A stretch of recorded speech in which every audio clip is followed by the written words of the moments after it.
Welcome back to the Word in Our Hearts. We're going to continue on in Genesis chapter 41, Pharaoh's Dreams. When 2 full years had passed, Pharaoh had a dream. He was standing by the Nile when out of the river there came up 7 cows, sleek and fat, and they grazed, among the reeds. After them 7 other cows, ugly and gaunt, came up out of the Nile and stood beside those on the river bank. And the cows that were ugly and gaunt ate up the 7 sleek, fat cows. Then Pharaoh woke up. He fell asleep again and had a second dream. 7 heads of grain, healthy and good, were growing on a single stalk. After them 7 other heads of grain sprouted, thin and scorched by the east wind. The thin heads of grain swallowed up the 7 healthy, full heads. Then Pharaoh woke up. It had been a dream. In the morning his mind was troubled, so he sent for all the magicians and wise men of Egypt. Pharaoh told them his dreams, but no one could interpret them for him. Then the chief cupbearer said to Pharaoh, "Today I am reminded of my shortcomings. Pharaoh was once angry with his servants, and he imprisoned me and the chief baker in the house of the captain of the guard. Each of us had a dream the same night, and each dream had a meaning of its own. Now a young Hebrew was there with us, a servant of the captain of the guard. We told him our dreams, and he interpreted them for us, giving each man the interpretation of his dream. And things turned out exactly as he interpreted them to us. I was restored to my position, and the other man was hanged. So Pharaoh sent for Joseph, and he was quickly brought from the dungeon. When he had shaved and changed his clothes, he came out before Pharaoh. Pharaoh said to Joseph, "I had a dream, and no one can interpret it, but I have heard it said of you that when you hear a dream, you can interpret it." "I cannot do it," Joseph replied to Pharaoh, "but God will give Pharaoh the answer he desires." Then Pharaoh said to Joseph, "In my dream I was standing on the bank of the Nile when out of the river there came up 7 cows, fat and sleek, and they grazed among the reeds. After them 7 other cows came up, scrawny and very ugly and lean. I had never seen such ugly cows in all the land of Egypt. The lean, ugly cows ate up the 7 fat cows that came up first, but even after they ate them, no one could tell that they had done so. They looked just as ugly as before. Then I woke up. In my dreams I also saw 7 heads of grain, full and good, growing on a single stalk. After them 7 other heads sprouted, withered and thin and scorched by the east wind. The thin heads of grain swallowed up the 7 good heads. I told this to the magicians, but none could explain it to me." Then Joseph said to Pharaoh, "The dreams of Pharaoh are one and the same. God has revealed to Pharaoh what he is about to do. The 7 good cows are 7 years, and the 7 good heads of grain are 7 years. It is one and the same dream. The 7 lean, ugly cows that came up afterward are 7 years, and so are the 7 worthless heads of grain scorched by the east wind. They are 7 years of famine. It is just as I said to Pharaoh. God has shown Pharaoh what he is about to do. 7 years of great abundance are coming throughout the land of Egypt, but 7 years of famine will follow them. Then all the descendants in Egypt will be forgotten, and the famine will ravage the land. The abundance in the land will not be remembered, because the famine that follows it will be so severe. The reason the dream was given to Pharaoh in 2 forms is that the matter has been firmly decided by God, and God will do it soon. And now let Pharaoh look for a discerning and wise man, and put him in charge of the land of Egypt. Let Pharaoh appoint commissioners over the land to take 1/5 of the harvest of Egypt during the 7 years of abundance. They should collect all the food of these good years that are coming, and store up the grain under the authority of Pharaoh to be kept in the cities for food. This food should be held in reserve for the country to be used during the 7 years of famine that will come upon Egypt, so that the country may not be ruined by the famine." The plan seemed good to Pharaoh and to all his officials. So Pharaoh asked them, "Can we find anyone like this man, one in whom is the Spirit of God?" Then Pharaoh said to Joseph, "Since God has made all this known to you, there is no one so discerning and wise as you. You shall be in charge of my palace, and all my people are to submit to your orders. Only with respect to the throne will I be greater than you." Joseph in charge of Egypt. So Pharaoh said to Joseph, "I hereby put you in charge of the whole land of Egypt." Then Pharaoh took his signet ring from his finger and put it on Joseph's finger.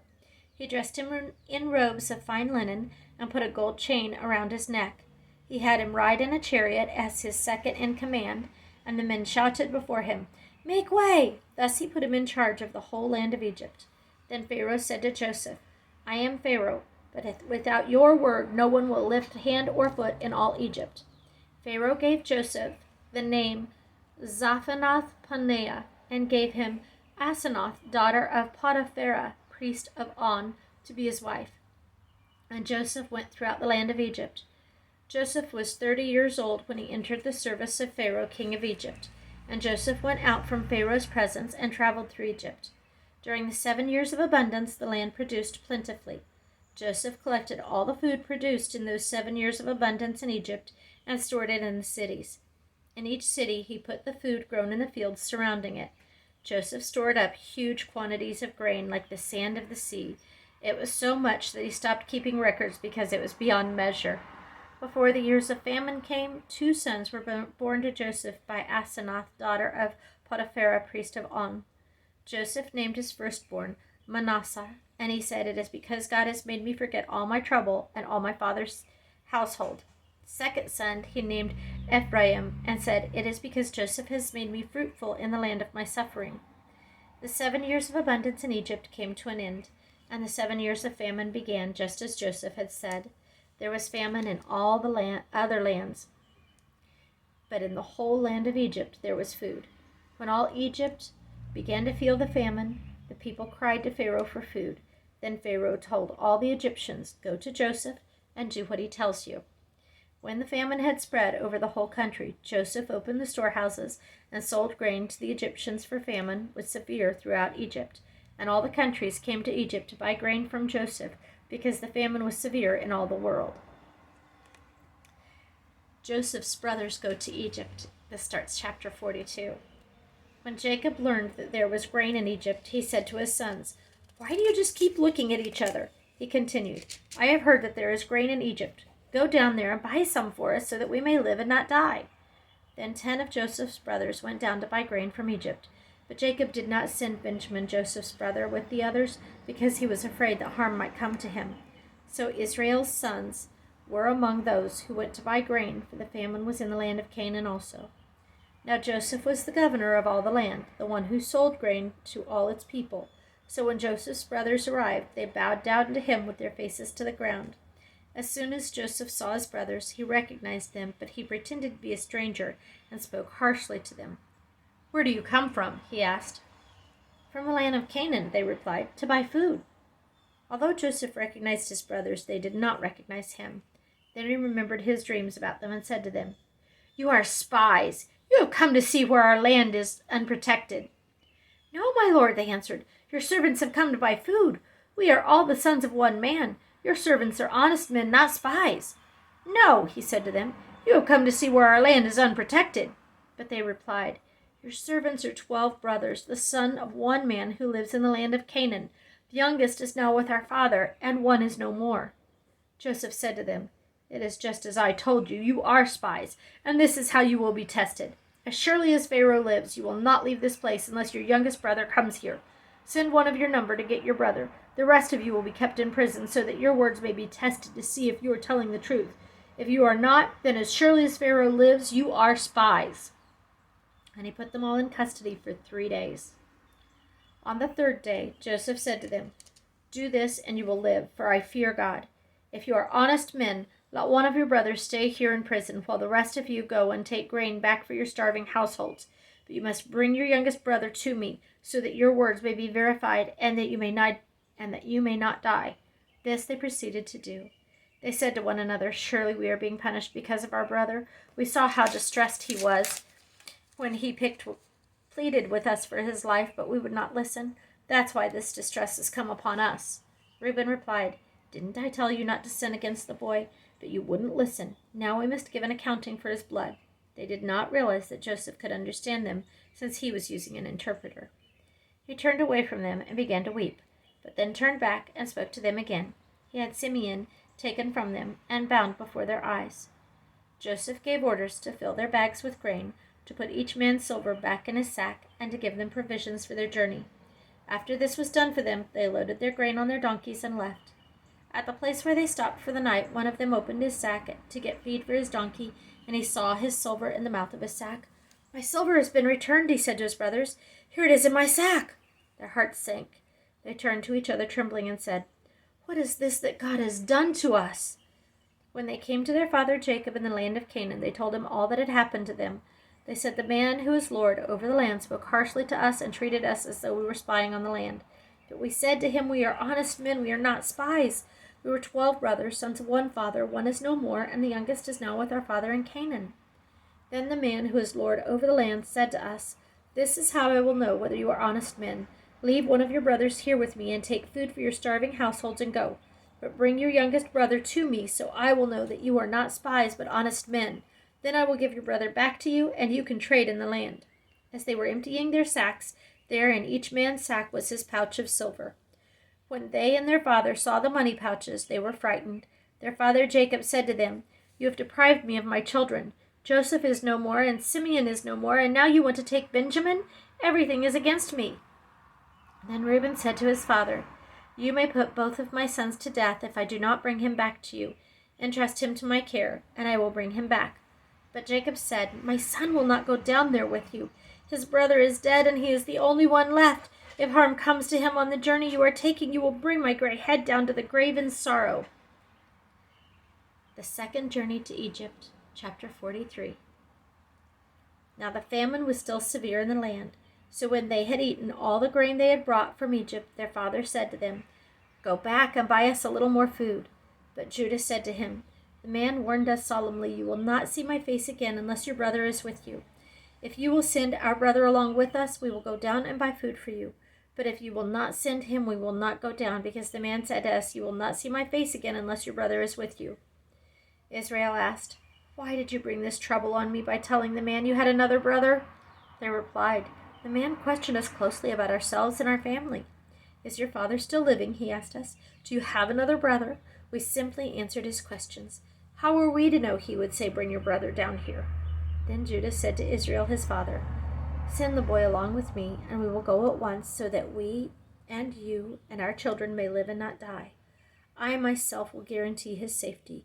You can hold me personally responsible for him. If I do not bring him back to you and set him here before you, I will bear the blame before you all my life. As it is, if we had not delayed, we could have gone and returned twice." Then their father Israel said to them, "If it must be, then do this. Put some of the best products of the land in your bags and take them down to the man as a gift, a little balm and a little honey, some spices and myrrh, some pistachio nuts and almonds. Take double the amount of silver with you, for you must return the silver that was put back into the mouths of your sacks. Perhaps it was a mistake. Take your brother also, and go back to the man at once. And may God Almighty grant you mercy before the man, so that he will let your brother and Benjamin come back with you. So that he will let your other brother and Benjamin come back with you. As for me, if I am bereaved, I am bereaved." So the men took the gifts and doubled the amount of silver, and Benjamin also. They hurried down to Egypt and presented themselves to Joseph. When Joseph saw Benjamin with them, he said to the steward of his house, "Take these men to my house, slaughter an animal, and prepare dinner. They are to eat with me at noon." The man did as Joseph told him, and took the men to Joseph's house. Now the men were frightened when they were taken to Joseph's house. They thought, "We were brought here because of the silver that was put back in our sacks the first time. He wants to attack us and overpower us and seize us as slaves and take our donkeys." So they went up to Joseph's steward and spoke to him at the entrance to the house. "Please, sir," they said, "we came down here the first time to buy food. But at the place where we stopped for the night, we opened our sacks, and each of us found his silver, the exact weight, in the mouth of his sack. So we have brought it back with us.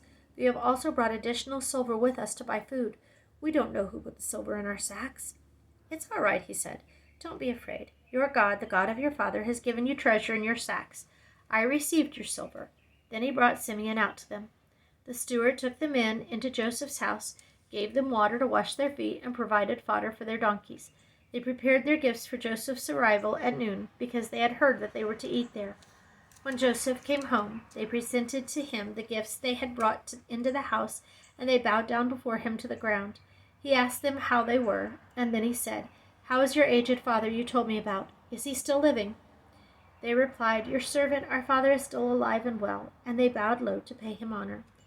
As he looked about and saw his brother Benjamin, his own mother's son, he asked, "Is your youngest brother the one you told me about?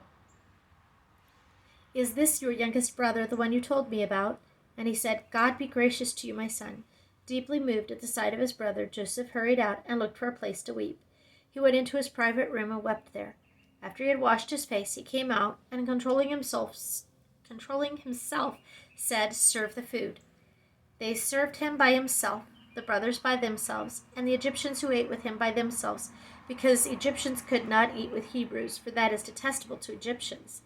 The men had been seated before him in order of their ages, from the firstborn to the youngest, and they looked at each other in astonishment.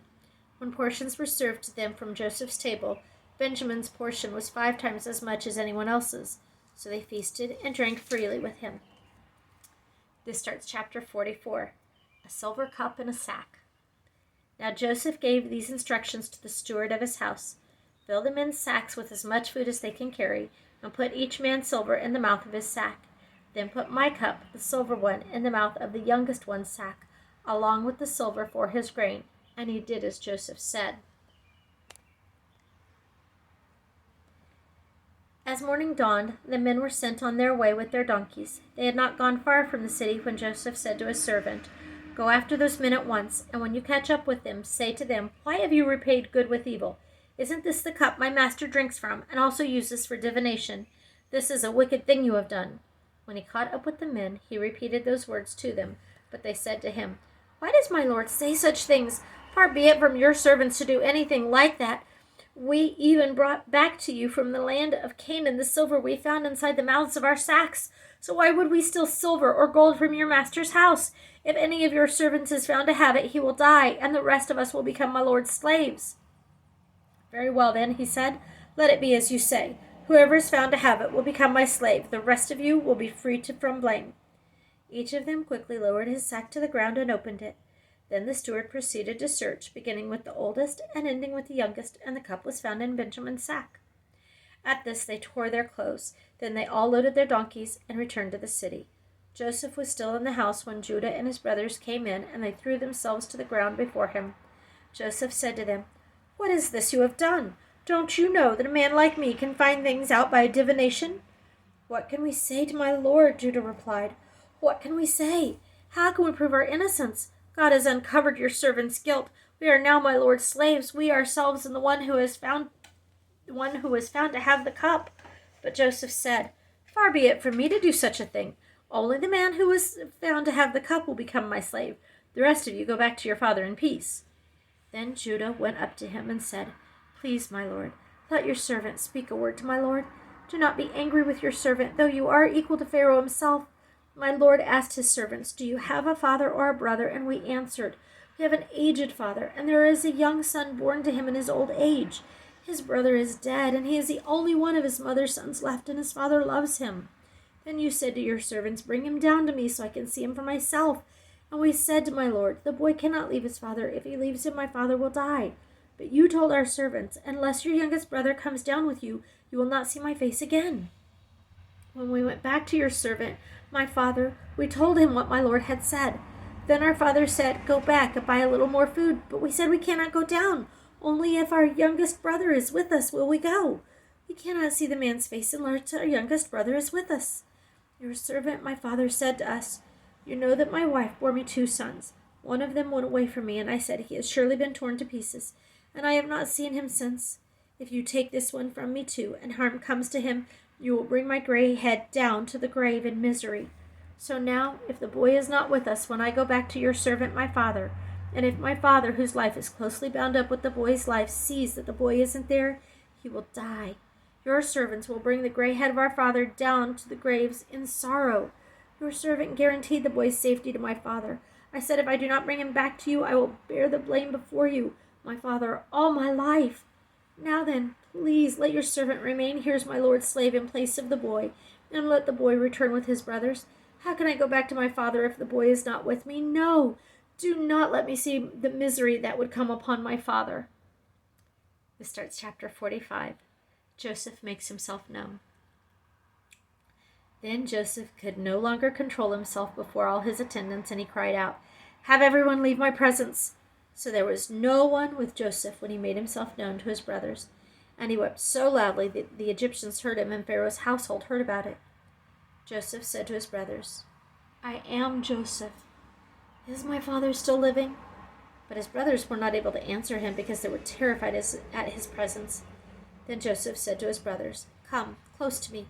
When they had done so, he said, "I am your brother Joseph, the one you sold into Egypt. And now do not be distressed, and do not be angry with yourselves for selling me here, because it was to save lives that God sent me ahead of you. For 2 years now there has been a famine in the land, and for the next 5 years there will not be plowing and reaping. But God sent me ahead of you to preserve you for a remnant on earth, and to save your lives by a great deliverance. So then it was not you who sent me here, but God. He made me father to Pharaoh. Lord of his entire household, and ruler of all Egypt. Now hurry back to my father and say to him, 'This is what your son Joseph says. God has made me lord of all Egypt. Come down to me. Don't delay, for you shall live in the region of Goshen and be near me. You, your children and grandchildren, your flocks and herds, and all you have, I will provide for you there, because 5 years of famine are still to come. Otherwise you and your household and all who belong to you will become destitute. You can see for yourselves, and so can my brother Benjamin, that it is really I who am speaking to you. Tell my father about all the honor accorded me in Egypt, and about everything you have seen, and bring my father down here quickly.' Then he threw his arms around his brother Benjamin and wept. And Benjamin embraced him, weeping, and he kissed all his brothers and wept over them. Afterward his brothers talked with him. When the news reached Pharaoh's palace that Joseph's brothers had come, Pharaoh and all his officials were pleased.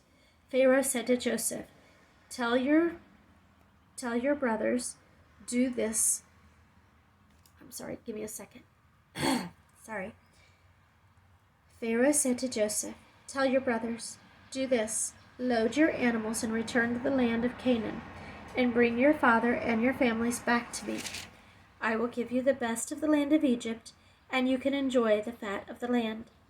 You are also directed to tell them, Do this, take some carts from Egypt for your children and your wives, and get your father and come.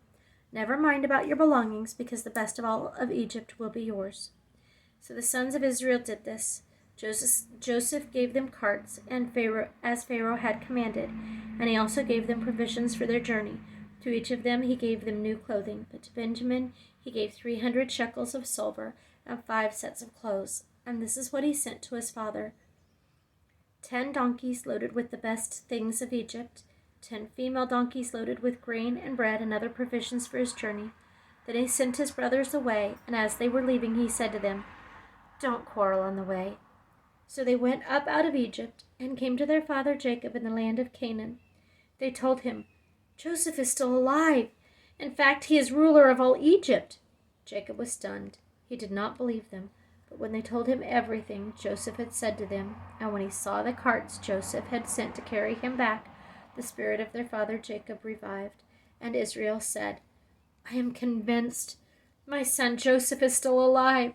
I will go and see him before I die.